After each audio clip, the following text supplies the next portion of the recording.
Meus amados irmãos, quero convidá-los a abrirem as suas Bíblias, texto sagrado que está no Evangelho segundo Mateus, Evangelho de Cristo Jesus segundo Mateus. Pode baixar um pouquinho aí, João. Capítulo 9, Mateus capítulo 9, no verso 27 ao verso 34. Mateus 9, 27 a 34.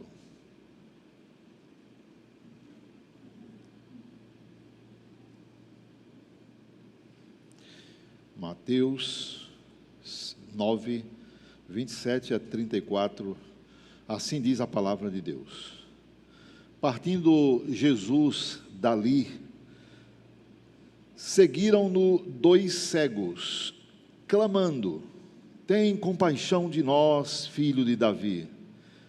Tendo ele entrado em casa, aproximaram-se os cegos, e Jesus lhes perguntou: credes que eu posso fazer isso? Responderam-lhe: sim, Senhor. Então lhe tocou os olhos. Jesus, porém, tocou-lhe os olhos, dizendo: faça-se-vos conforme a vossa fé. E abriram-se-lhe os olhos. Jesus, porém, os advertiu severamente, dizendo: acautelai-vos de que ninguém o saiba. Saindo eles, porém, divulgaram-lhe a fama por toda aquela terra. Ao retirarem-se eles, foi-lhe trazido um mudo endemoniado. E expelido o demônio, falou o mudo. E as multidões se admiravam, dizendo: jamais se viu tal coisa em Israel.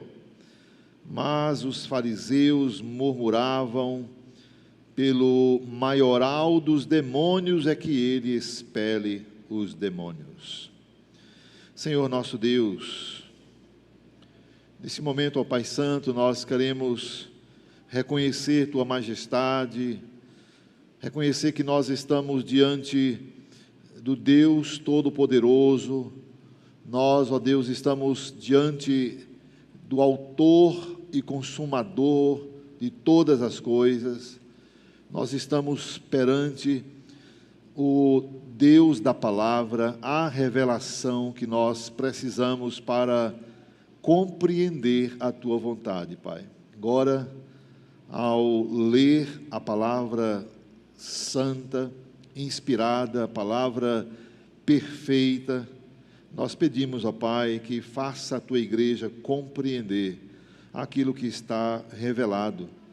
E que, ó Deus, nós tenhamos não apenas a compreensão dessas verdades, mas também, ó Deus, sejamos agraciados com a ação do Teu Espírito Santo na vida de cada um aqui nessa noite, aplicando a Tua palavra, seja para fortalecer a fé, seja para converter aos que estiverem mortos em seus pecados.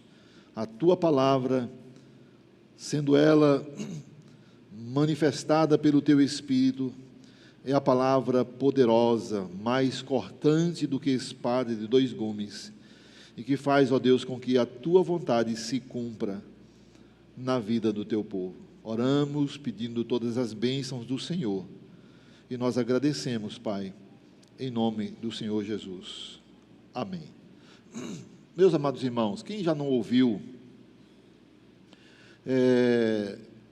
quando aparece na televisão aquelas pessoas, os artistas, então mostra muitas vezes aquelas expressões quando vão começar a fazer uma filmagem, gravar alguns filmes. Então eles dizem luz, câmera e ação. Então começa-se a fazer ali aquela programação, aquele filme. O diretor do cinema então produz um filme através das suas ordens para a gravação. Mas aqui, irmãos, nós não vemos a luz, câmera e ação. No texto que nós lemos aqui, nós vamos encontrar exatamente o contrário. Primeiro, ação, depois, luz e depois, visão. Primeiro se percebe a ação do Senhor Jesus Cristo. Nós vemos aqui Jesus Cristo agindo exatamente.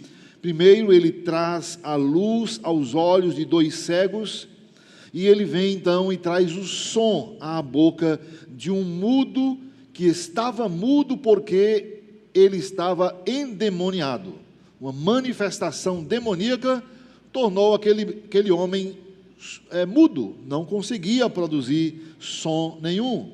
Já outros dois estavam completamente cegos, e o Senhor então fez com que viesse a luz. Irmãos, esse trecho aqui do Evangelho que nós lemos também traz aqui os seus contrastes. Por um lado, nós temos dois homens, veja, duas pessoas que estão impedidos fisicamente, incapazes, dois homens que não podem ver. Um terceiro está impedido de falar. E ao observar o texto, no final do texto, nós encontramos um fariseu. Nós encontramos ali, não apenas um, mas vários fariseus, que fisicamente, esses fariseus, eles tinham também possibilidade de tudo, eles não tinham nenhum impedimento, esses fariseus, depois que viram tudo o que aconteceu, mas fisicamente, mesmo podendo todas as coisas, inclusive podendo prender, podendo matar, podendo fazer qualquer coisa, mas espiritualmente esses fariseus estavam impossibilitados de ver, de contemplar, eles não conseguiam ver, e por isso, por não entender que Jesus é Deus, esses fariseus começam a blasfemar contra Cristo. Jesus chega e cura dois cegos, faz um endemoniado que estava mudo começar a falar. Logo depois disso, os fariseus começam a blasfemar do nome do Senhor Jesus Cristo. Veja, irmãos, primeiramente, olhe para o texto quando fala sobre o Senhor Jesus cuidando desses dois homens que estavam cegos. Nós não sabemos nada, não sabemos qual foi a causa desses dois homens ficarem cegos. No capítulo 9 do Evangelho de João, nós vamos encontrar um homem que era cego e Jesus curou esse cego. E vieram para perguntar a Jesus: Senhor, lá no capítulo 9 de João, Senhor, quem pecou? Foi esse homem ou foram seus pais para que ele nascesse cego desde criança? Então aqui nós sabemos que esse homem ele nasceu cego. Esse caso aqui nós não sabemos qual foi a causa dessa cegueira desses dois homens que foram curados. De acordo com os relatos bíblicos, de acordo com a palavra do Senhor, o Senhor Jesus curou pelo menos 6 cegos durante todo o seu ministério terreno. 6 homens foram restabelecidos na sua visão, e cada caso foi curado de uma forma diferente. Jesus agia de maneira diferente. Irmãos, se para nós hoje, veja só, a cegueira, uma pessoa cega, é algo terrível. Se hoje, para uma pessoa cega que tem possibilidade de falar, inclusive de se comunicar em braille, existem muitas formas, inclusive, de curar muitos problemas, porque a tecnologia avançou. Imagine naqueles tempos como que era um cego. O versículo 27 aí, do capítulo 9 de Mateus, esse versículo 27, ele, para nós, irmãos, vai nos mostrar o seguinte: portanto, Jesus ali, partindo Jesus dali, seguiram-no 2 cegos, e esses 2 cegos seguiram Jesus. Veja, esses 2 cegos seguiram Jesus clamando. Você pode imaginar Jesus andando em alguns lugares e cegos acompanhando. Cego não enxerga. Eles seguiram Jesus. Eles queriam encontrar-se com Jesus, e diz aí o texto: seguiram-no 2 cegos, clamando: tem compaixão de nós, filho de Davi, tem compaixão de nós. Irmãos, Mateus, ele conecta esse evento aqui de Jesus com esses dois cegos, ele coloca aqui como se fosse no mesmo dia, ou pelo menos na mesma ocasião, em que aconteceu aquela cura da mulher que estava com hemorragia, a mesma ocasião que Jesus também ressuscitou a filha de Jairo, é nesse mesmo contexto, é nesses mesmos dias, é nessa mesma ocasião que Jesus faz essas coisas maravilhosas. E é importante observarmos, irmãos, que essa conexão, o conjunto desses milagres, desses sinais do Senhor Jesus Cristo aqui, é importante entender que há um propósito em tudo isso. Na ressurreição daquela filha de Jairo, nós temos aqui, diante desse ato, desse milagre acontecido, aqui está um dos principais da sinagoga. Jairo, ou seja, ele era um fariseu. Jairo é um dos principais da sinagoga. Ele aqui está se humilhando diante de Jesus.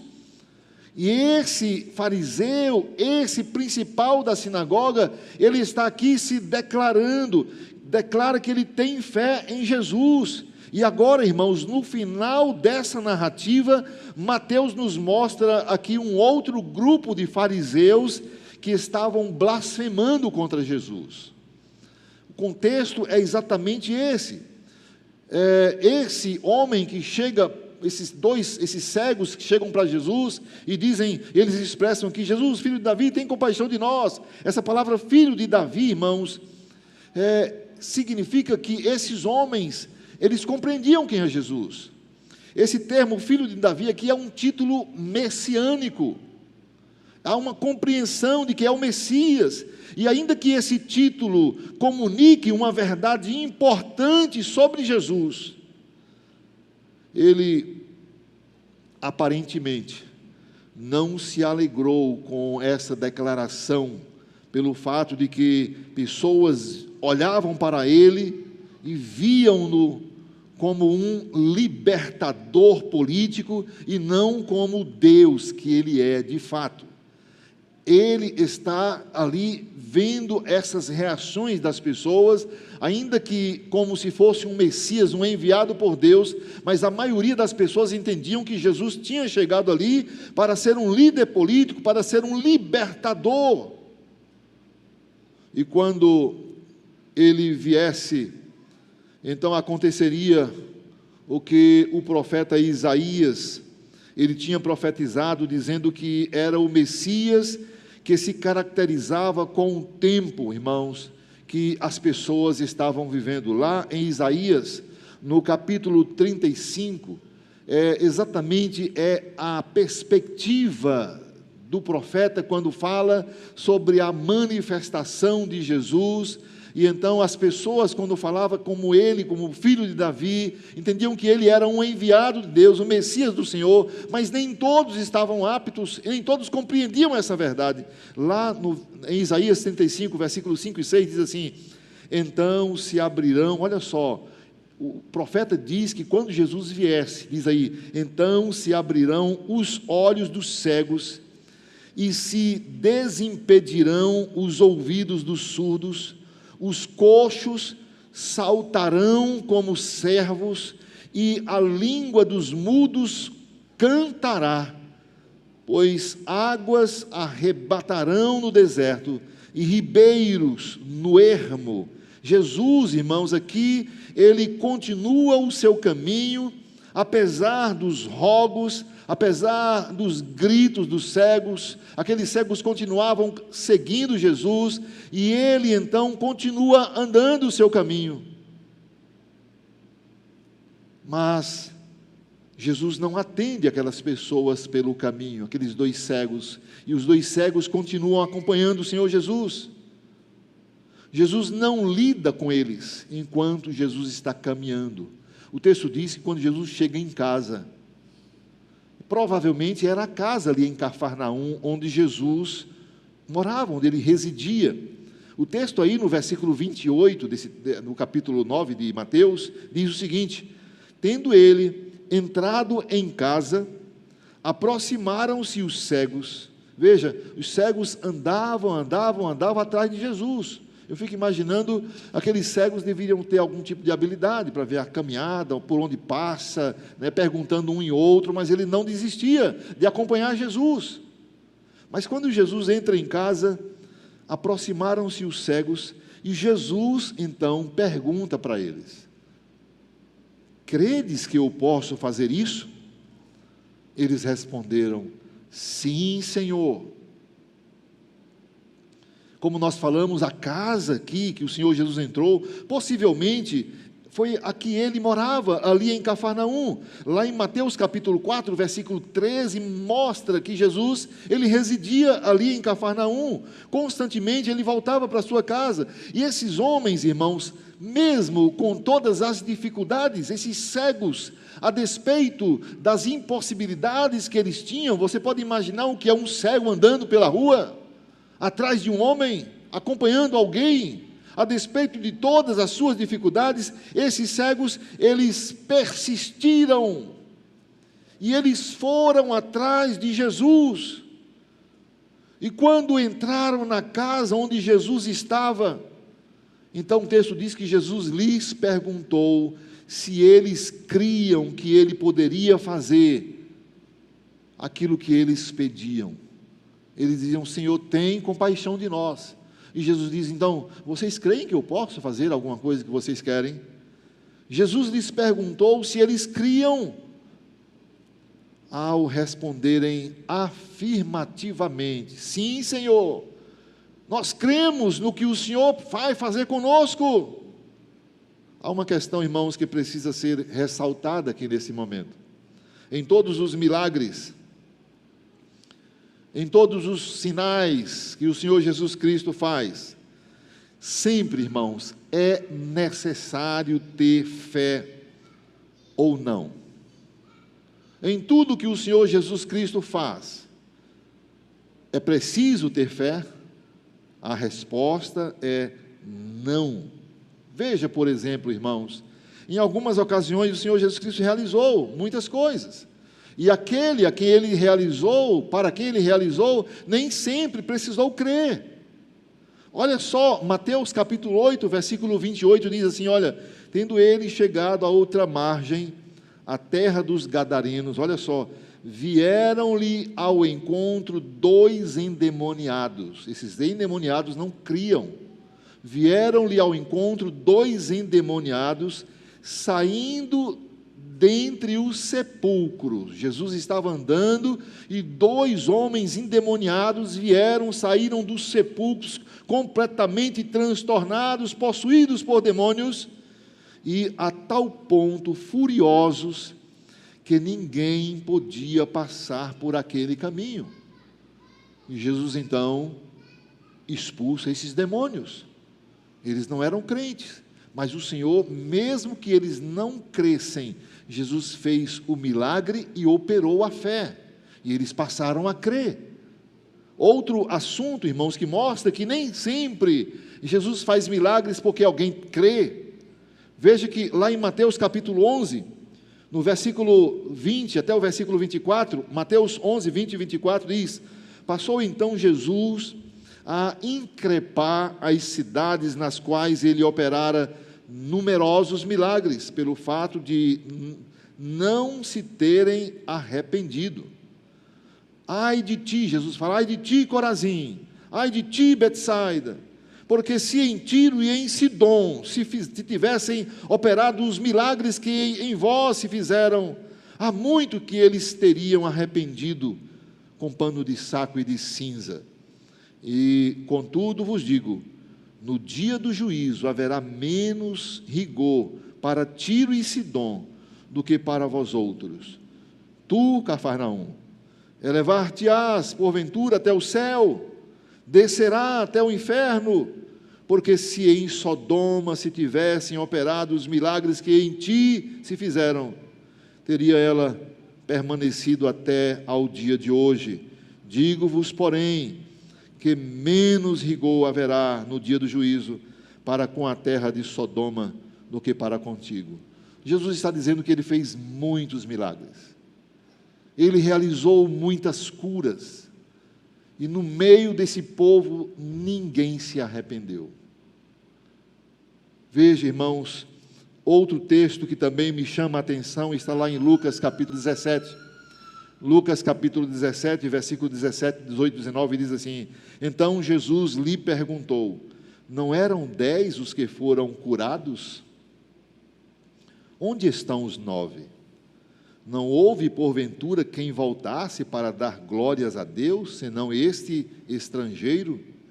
E disse-lhes: levanta-te, vai, a tua fé te salvou.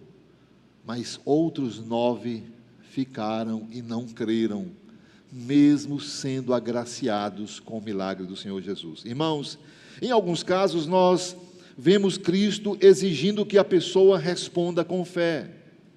Antes que ele realize o milagre, Jesus fala: você precisa crer. Em alguns casos nós encontramos isso. O que deve ficar claro aqui, irmãos, é que Cristo tem um jeito próprio para lidar com cada um. É Jesus quem decide como que ele vai agir. Ele pode exigir fé antes do milagre acontecer, ou ele pode fortalecer, fazer a fé acontecer a uma pessoa quando ele realiza o milagre. Ele é soberano e ele fará o que lhe apraz. O versículo aqui 29 desse capítulo 9 de Mateus, Jesus fala: então lhes tocou os olhos, dizendo: faça-vos conforme a vossa fé. Irmãos, entenda, não foi a fé, não foi nem mesmo o toque do Senhor Jesus nos olhos deles, não foi nem a fé nem o toque o instrumento de cura. Não foi o toque, não foi a fé daqueles homens, mas o instrumento de cura foi a própria palavra de Jesus. Jesus naquele momento determinou e disse: faça-se conforme a vossa fé. Jesus poderia dizer muito bem: não seja feita conforme a sua fé. Assim como em nós, que em mim e em você que cremos, muitas vezes clamamos, pedimos a Deus, e Ele diz: não, ainda não. Então não é exatamente a partir da fé, irmãos. O toque de Jesus mostra a nós a sua compaixão. O toque de Jesus mostra o seu amor para aquelas pessoas que estavam sofrendo. E então a fé dessas pessoas sim, ela é contemplada. Existe um comentarista chamado D.I. Carson. Ele lembra quando fala sobre essas palavras de Jesus aqui, dizendo: e abriram-lhe os olhos, quando Jesus fala: faça-vos conforme a vossa fé. Ele diz: não significa que na proporção da sua fé, faça-se conforme a proporção da sua fé. Não é isso que Jesus está dizendo. Não é pela quantidade, não é pela proporção da fé, mas propriamente, ele vai dizer: uma vez que vocês creem, seu pedido será garantido. A palavra de Cristo, irmãos, tanto gera fé em nosso coração, a palavra de Cristo também, ela mantém a fé em nosso coração. É sempre a palavra de Cristo, quando proferida, quando anunciada, é ela quem produz fé, e é ela quem faz a fé se manter. Veja, com a palavra de Cristo aqui estão as consequências, quando ele diz: faça-se conforme a tua fé. Logo em seguida, no versículo 30, nós vemos aí: e abriram-lhe os olhos. Não que os seus olhos estivessem fechados, ainda que isso possa ter acontecido, mas o que Mateus está dizendo aqui, irmãos, é que os olhos foram curados no exato momento em que Cristo falou.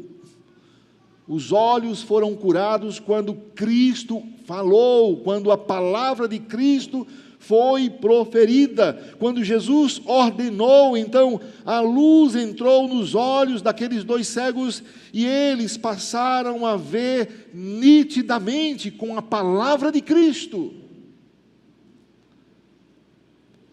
Quem é que tem a palavra de Cristo hoje, irmãos? Essa palavra de Cristo, ela está sendo pregada constantemente. Cristo continua falando por meio da sua palavra. E Ele pode sim realizar as suas obras ou não. Depende da vontade dEle, depende do querer dEle. Aqueles 2 cegos viram nitidamente, a luz entrou nos seus olhos, diz aí o texto. Jesus, porém, depois que curou, os advertiu, dizendo: acautelai-vos de que ninguém o saiba. Olha, tenham muito cuidado. É como se Jesus falasse, depois que eles foram curados, Jesus falou: pessoal, vocês 2 aí, sejam cuidadosos, viu? Tenham cautela, preste bem atenção. Ninguém deve saber disso. Esta foi a ordem do Senhor Jesus. Jesus, Ele não permitiu que aqueles 2 saíssem falando. Mas, irmãos, Jesus não os atendeu enquanto eles estavam publicamente pedindo que Jesus os curasse. Jesus não quis fazer aquilo para que as pessoas vissem o que ele estava fazendo. Jesus esperou entrarem no recôndito da sua casa e ali Jesus resolveu curá-los. E depois de ter-os curado, o texto é bem claro, Jesus os advertiu severamente. A advertência severa foi que ninguém saiba disso, que não contassem nada para ninguém.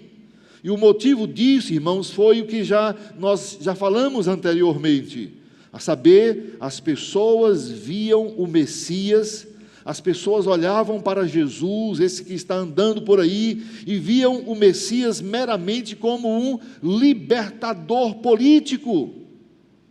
E se ele fosse, de fato, aclamado como um libertador político, porque as pessoas viam ele fazer esses milagres, se ele fosse tratado como esse libertador político, conforme nós vemos lá em João capítulo 6, no capítulo 6, versículo 15, então nós vamos perceber que as pessoas queriam aclamá-lo como libertador, então certamente isso envolveria o seu ministério terreno que estava ainda no começo.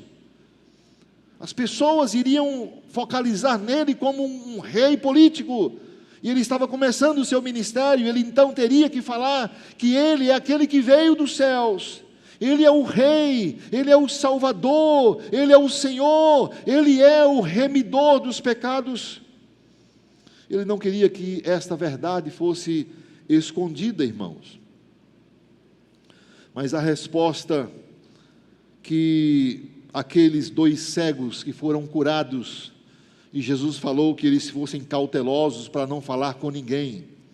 A resposta que eles deram àquela advertência severa de Cristo, qual foi a resposta, irmãos? Foi a desobediência. Eram cegos, tinham sérios problemas por causa da cegueira. Jesus os atende e a resposta foi desobediência. Diz aí o texto no versículo 31, saindo eles, porém, divulgaram-lhe a fama por toda a terra. Irmãos, estes que foram movidos até Jesus pela fé, esses que andaram cegos, mas seguindo a Jesus, eles agora saem da sua presença levados pela desobediência, porque eles não ficaram com ele para aprender sobre obediência. Foram curados, imediatamente saíram. Se tivesse permanecido com Cristo, teriam aprendido a respeito da obediência, mas eles não obedeceram. Alguns de nós, quantas vezes percebeu Jesus agindo muito diretamente nas suas vidas, e a vida continuou, parece que não encontrou-se com Jesus. Há muitos irmãos e irmãs que têm demonstrado fé, mas é como esses 2 cegos, saem e continuam na desobediência.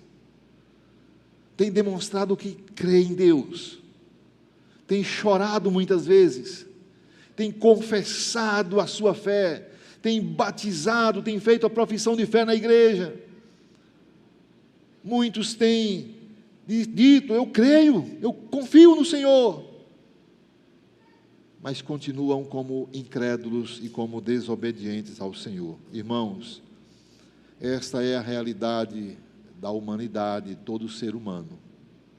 Nós olhamos ainda para esse texto, irmãos, e o Senhor Jesus Cristo liberta, não apenas traz a cura para esses 2 cegos, mas tem um homem que está mudo também. Após curar esses 2 cegos, aparece um outro mudo. E essa situação desse mudo é porque ele estava endemoniado. E os demônios o fizeram não falar. Ele era mudo. Comentarista chamado D.A. Carson, ele lembra que alguns comentaristas afirmam que o relato que esses versículos aqui é o resumo extraído de um milagre bem parecido, que está registrado lá em Mateus 12, versículo 22 a 32. Mas, irmãos, essa afirmação aqui, ela não parece mais do que está sendo dito a respeito dela aqui. Veja que o versículo 32 diz aí: ao retirarem-se eles, ou seja, os cegos, foi-lhes trazido um mudo endemoniado. Então, assim que os 2 homens que foram curados de sua cegueira saíram, e eles saíram da casa em que o Senhor Jesus Cristo estava, logo depois que eles saíram, então em seguida lhes trouxeram um mudo endemoniado. Um homem que não falava, endemoniado, estava ali sendo apresentado para o Senhor Jesus. O adjetivo aqui para a palavra mudo é a palavra kopton.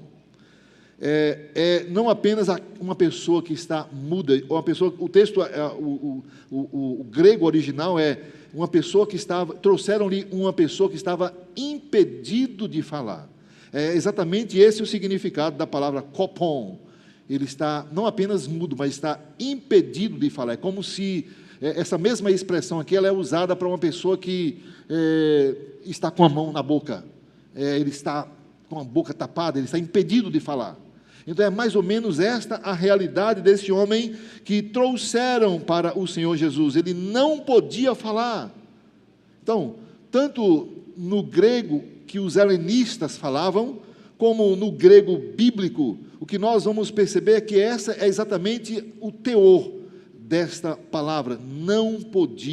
Ele não podia falar. Um comentarista chamado William Hendrickson, ele nos lembra, irmãos, as verdades sobre as pessoas que naquela época, e também nos dias de hoje, eram possessas por demônios. A realidade da possessão demoníaca. William Hendrickson, ele menciona que uma pessoa possuída por demônios poderia alguns deles não conseguiam falar. Os escritores do Novo Testamento nem sempre atribuíam todas as doenças, todas as anormalidades físicas, nem sempre atribuíam a esses problemas orgânicos a presença de espíritos malignos. Nem sempre no Novo Testamento eles vão mencionar que os problemas orgânicos eram manifestações demoníacas. Não. Não é verdade que a possessão demoníaca seja simplesmente um outro nome para a insanidade mental? O fato, irmãos, é que em somente 2 dos muitos casos de possessão registrados na palavra do Senhor, possessão realmente afetaram a mente. Algumas possessões afetaram a mente das pessoas e, no caso desse, não podia ver, outro não podia falar. Também não é verdade que a possessão demoníaca seja simplesmente a dupla personalidade de alguém, uma pessoa que está sem conseguir raciocinar. Não, nem sempre isso, irmãos. Há alguns pregadores que qualquer coisa já pensa, é possessão. Uma pessoa não está bem, parece que está meio louco, é possessão. Não, nem sempre é isso. Possessão demoníaca, irmãos, obviamente, é a ação de espíritos malignos capazes de entrar num ser humano, capazes de entrar inclusive em um porco, em um animal, é a capacidade do demônio em possuir alguém. Esses espíritos, eles não são expulsos por tratamento médico. Esses espíritos, eles não são expulsos por psicólogos. Eles não são expulsos por psicanalistas. Não é com remédio, não é com psiquiatra, mas somente pela palavra de Cristo, somente pela autoridade que Jesus concede àquele que exerce essa autoridade, ou seja, os servos do Senhor. A possessão demoníaca, irmãos, é a instrução, exatamente a manifestação, é o domínio que o espírito maligno exerce dentro de uma pessoa que está controlada, ou seja, uma pessoa que está descontrolada. O espírito demoníaco está manifestando ali. Esses espíritos são agentes de Satanás, que se manifesta em muitas pessoas. Então aqui veja, irmãos, Jesus veio à terra, ele se manifestou como Deus, para quê? Diz o texto, para esmagar a cabeça do diabo. Jesus veio a essa terra para pisar no domínio do diabo, para acabar com a manifestação demoníaca. E por essa razão, irmãos, quando Jesus aqui esteve, o que nós podemos entender é que o reino das trevas entrou em pânico. Quando Jesus se manifestou, o reino da treva, o reino do mal, a manifestação demoníaca entrou em polvorosa, de maneira que nunca houve, de maneira que nunca, jamais haverá. Sabe por quê, irmãos? Porque Cristo já amarrou o valente. Lá em Mateus capítulo 12, versículo 29, mostra que Satanás já está preso. Ele já está com os seus limites definidos. Então, por meio da vitória de Cristo sobre Satanás, Jesus o venceu lá no deserto, naquele momento da tentação. E também, irmãos, por meio da expulsão de demônios, e especialmente na sua ordem, na sua obra perfeita lá na cruz do Calvário, todas as forças demoníacas foram neutralizadas. Esse ato de amarrar o diabo aponta exatamente, irmãos, para a derrota final e completa. A derrota final e completa, desde a conexão com a segunda vinda de Cristo. Então, tudo já está muito bem definido. A pergunta que você pode fazer é: e Satanás não está mais possuindo alguém?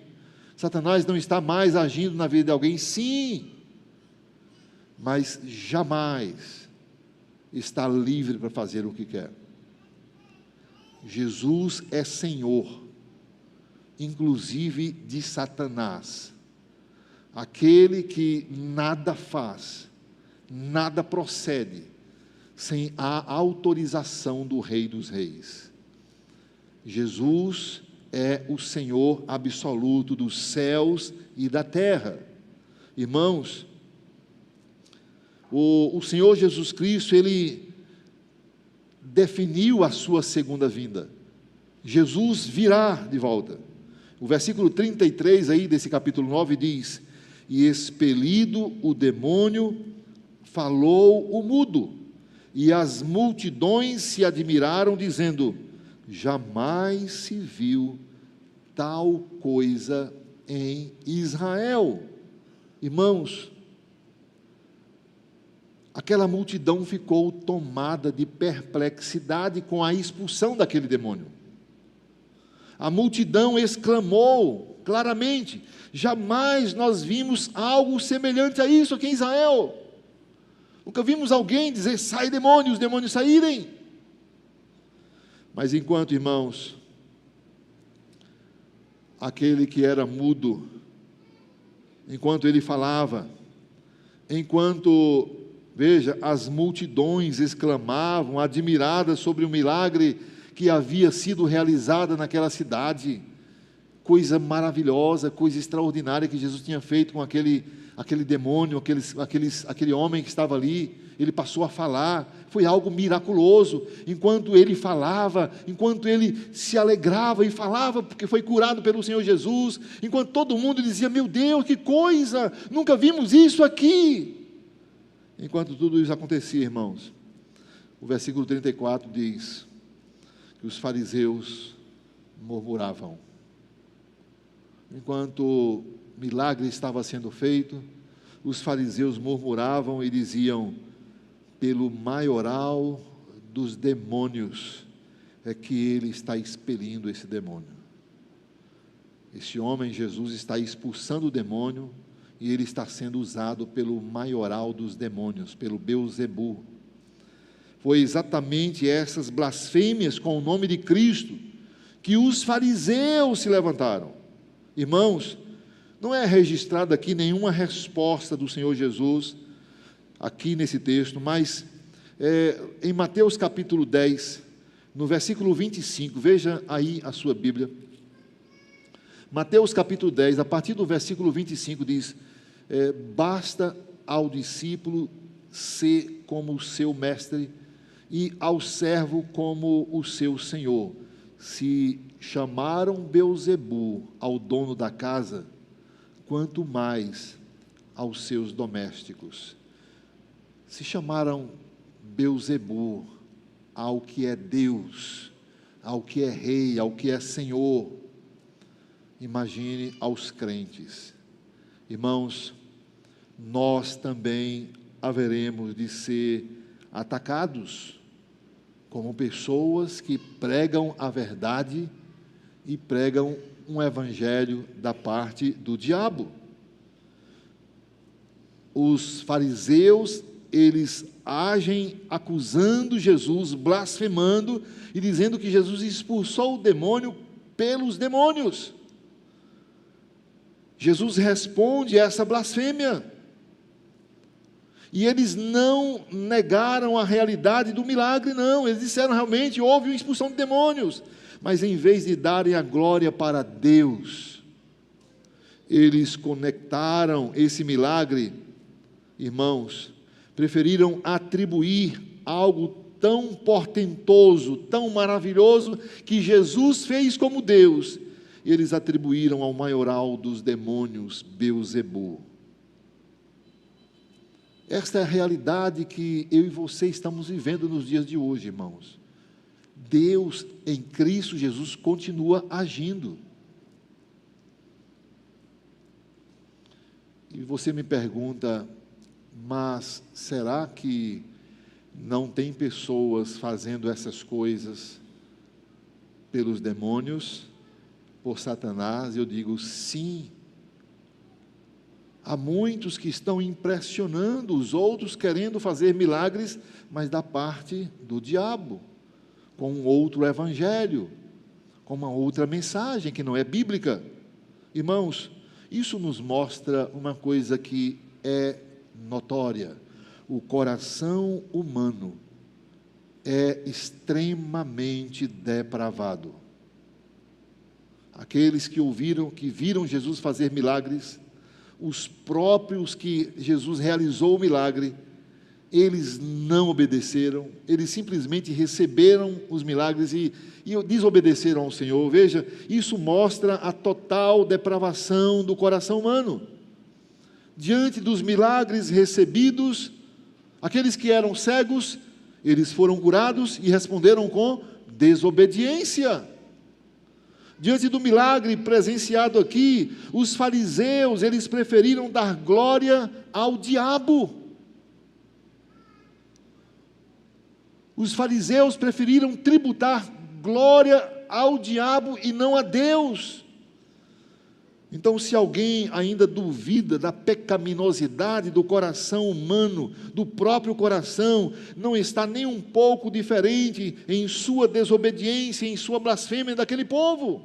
Eu e você, nessa noite, nós precisamos aprender, se ainda não aprendemos, a nos tratar não como homens e mulheres perfeitas. Temos que vigiar, temos que reconhecer que nós carecemos da graça de Deus, porque nós somos pecadores. Se não fosse a graça e a misericórdia de Deus nos mantendo fiéis, eu e você, mesmo crente, nós não sabemos andar. Nós não temos condições de nos mantermos firmes até o final. É só pela graça de Deus, irmãos. Uma questão aqui para concluir, questão para nossa reflexão. A situação daqueles fariseus, irmãos,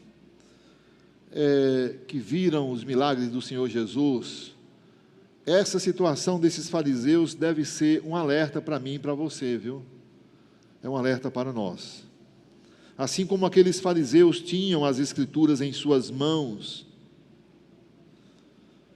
mas eles, mesmo tendo as Escrituras nas suas mãos, eles não souberam discernir que Jesus é o Messias prometido.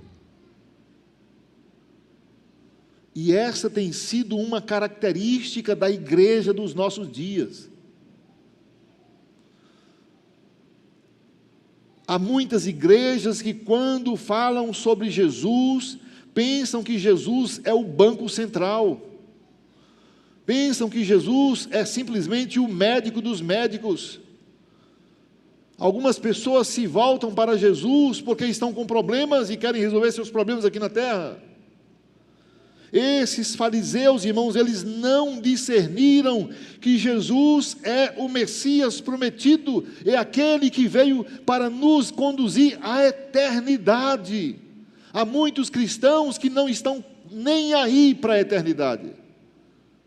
Estão a vida toda preocupados, ansiosos com essa vida, com o comer, com o beber, com o vestir. Algumas pessoas nas igrejas estão muito preocupadas com a saúde, com o futuro aqui na terra, com os anos que eles vão ter aqui na terra, mas não tem qualquer perspectiva com a glória celestial.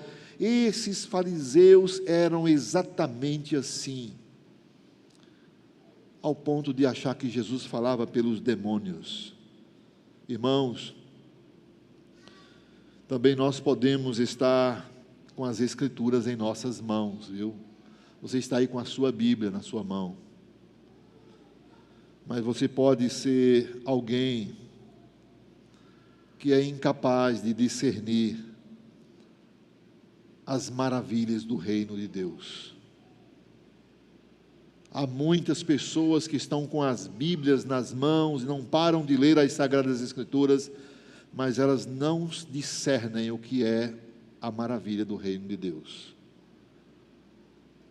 O que é o reino de Deus para você?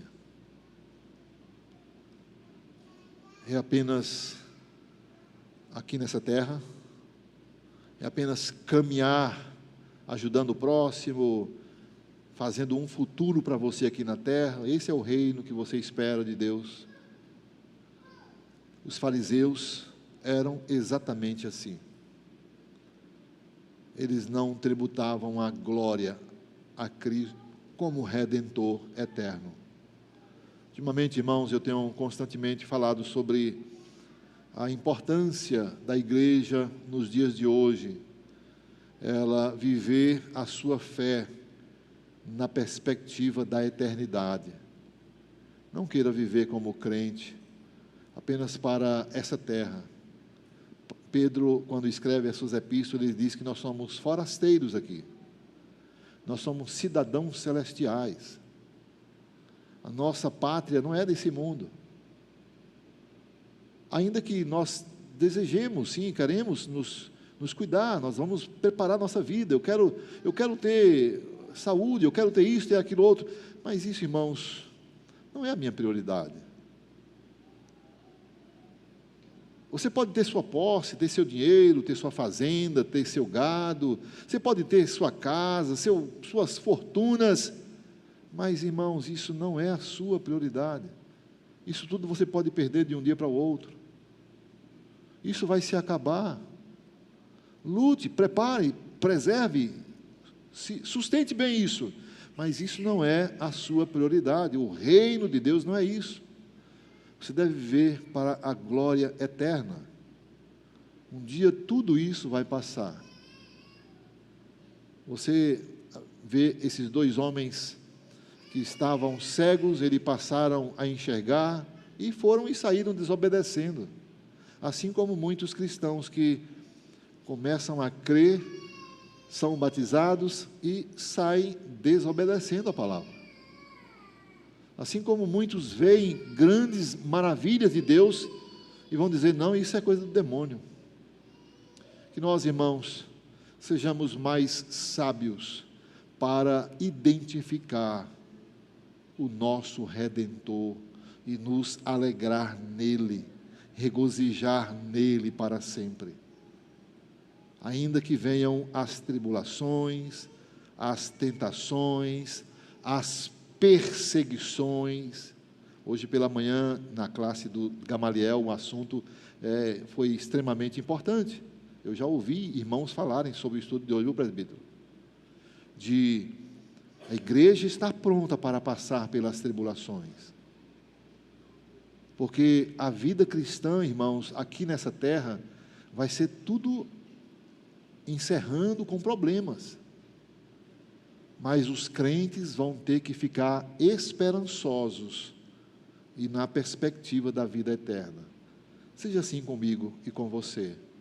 Vamos identificar o nosso Redentor.